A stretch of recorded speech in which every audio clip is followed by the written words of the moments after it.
আপনি কি জানেন পিঁপড়েদের উপনিবেশ আসলে দেখতে কেমন? মাত্র এক সপ্তাহেই হাজার হাজার পিঁপড়ে একসাথে মিলে বানিয়ে ফেলতে পারে বিশাল এক ভূগর্ভস্থ শহর। প্রত্যেকটা উপনিবেশ বা কলোনির ভেতরে থাকে আলাদা আলাদা কামরা।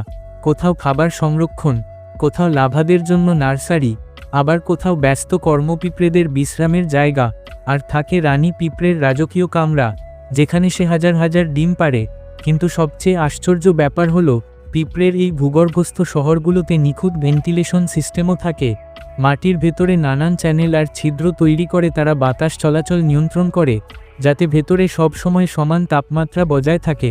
কখনো কখনো এই বাসাগুলো 3 মিটার পর্যন্ত গভীর হয়, যেখানে অসংখ্য সুড়ঙ্গ আর কামরা একে অপরের সাথে যুক্ত থাকে। আর যদি বলি টারমাইটদের কথা, তারা বানায় আসলেই মেগা সিটি। 5 মিটার উঁচু এই টারমাইট টাওয়ারগুলো ভেতরে যেন এক প্রাকৃতিক এয়ার কন্ডিশনার।